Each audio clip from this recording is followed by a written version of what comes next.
All right, call hello, Yahweh Bashim Yahushai, Bashim Makaka Das, double honors to the elders and apostles, great millstone rule well. I am not a member, however, I've entered into their labors, peace, mercy, and blessings to the sincere brothers and sisters doing this wherever you are, whatever your lot may be. And being a friend. I'm sorry, wherever you are, And being a friend. Your lot may be.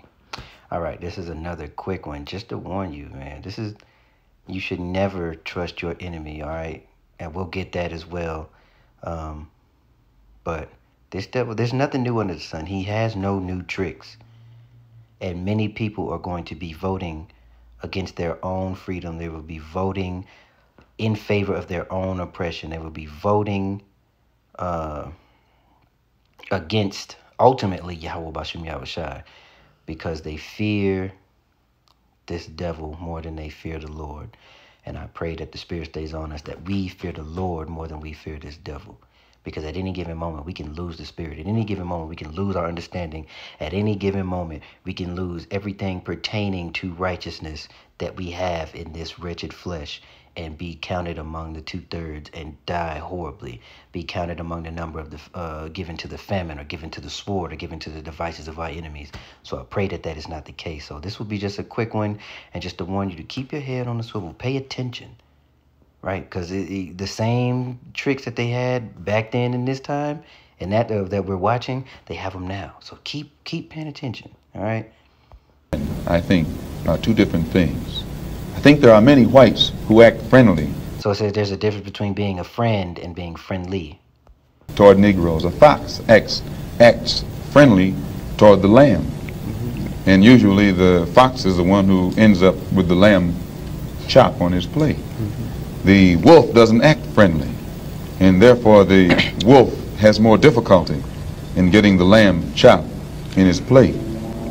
I'd like to point out, though, that... And I say that because it is usually if you study the structure of the Negro community, economically, politically, civically, psychologically, and otherwise, it's controlled by the white liberal, who usually poses as the friend of the Negro, who actually differs from the white conservative in the same way that the fox differs from the wolf.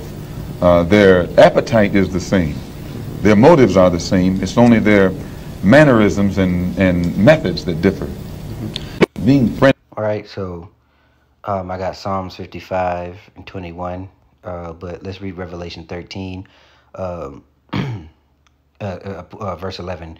And I beheld another beast coming up out of the earth, and he had two horns like a lamb, right? Republican, Democrat system, but also as the Greeks had the plebeians and the patricians, if I'm not mistaken. And it's an illusion of freedom. You choose between two systems, but both are for your detriment. It just goes about it as Malcolm X said. All right, so let me reread that. And I beheld another beast coming up out of the earth, and he had two horns like a lamb, and he spake as a dragon. He's about to start speaking as a dragon, verse 12. And he exercises all the power of the first beast before him, and causes the earth and them that which dwell therein to worship the first beast, whose deadly wound was healed. All right, so if you want to go into that, if you would go into type in GMS Revelation 13, you can go into that and get an exhaustive breakdown. But that deadly wound is healed. So you have Rome that fell in 300 AD, around 300 AD. And then the devil was, put in his prison, according to Revelation 20, and he was locked up, or not physically locked up, but in a lower state, not in rulership, all right, up until the time of the Renaissance. And when the Renaissance came, he was released to, roughly paraphrase, go out and deceive the nations, so he painted over the images, and there was not only the Renaissance as you know it, but also the medical Renaissance, and different things happened to where he just reversed everything that was right and said, this is how I'm going to do it, because this is my way, and my way is better. All right, but we all know that if we go back to verse 10, he that leadeth into captivity shall go into captivity. He that killeth with the sword must be killed with the sword. Here's the patience and the faith of the saints.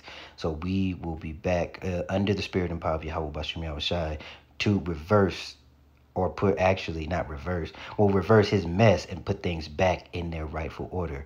He will be put back as a dog, as a captive dog where he belongs, so that he can no longer go and deceive any nation or ruin anything on this earth. And the law, statutes, and commandments will be restored, and the earth will be under proper rulership, again, under Yahweh Bashem Yahushai. So let's go to Psalms 55 and verse 11, because as he said, there's a difference between being a friend and being friendly. And if there's a bald-faced Edomite in a suit, or nowadays if there's a blue-haired Edomite or anything like that, you know they are not your friends. It doesn't matter how friendly they are not for you. So we'll get Ecclesiasticus as well. All right, so let's get, is it Proverbs? Psalms 55:21. I said 11. Straight to the point. The words of his mouth were smoother than butter, but war was in his heart. His words were soft than oil, yet were they drawn swords. All right, so you will see that, and you're going to see that. Let's say we got another election come up. You will see that it will be pandered. Well, hell, Biden already did it. He went to a HBCU and pandered, right? Words smoother than butter. But we understand that war is in their heart. So just remember, all right, always be pricked by these words. Be pricked therewith, roughly paraphrase. Always remember, you don't have allies. Especially in this system. If you are a righteous or try to be righteous and heterosexual and live an upright life, you don't have an ally. Okay, so Ecclesiasticus 12:10, also known as Sirach, never trust thine enemy, for like as iron rusted, so is his wickedness. Though he humble himself and go crouching, yet take good heed and beware of him, and thou shalt be unto him as if thou hadst wiped a looking glass, and thou shalt know that his rust hath not been altogether wiped away. Set him not by thee, lest when he overthrow thee, he stand up in thy place.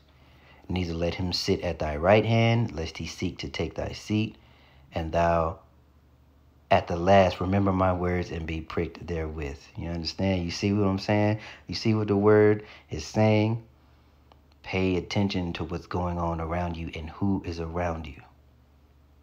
Right? You are to be wise as a serpent, but harmless as a dove, keeping your eye open always, because I say time and time again, to the point of ad nauseum, that you are behind enemy lines, Israelite, so-called Negro, Latino, Native American. You are behind enemy lines. You have no allies. You have no friends. Nothing in this system is for you. So use this world as not abusing it. You know, if you can better your situation, do so. But remember, this is not your rest. This is not your home. And pay attention to everything that goes on around you. Stay prayed up, repent. And I pray that those of you who are listening and learning and preaching and teaching sincerity and truth, that you hear this and that you were edified. Again, this is just a quick warning.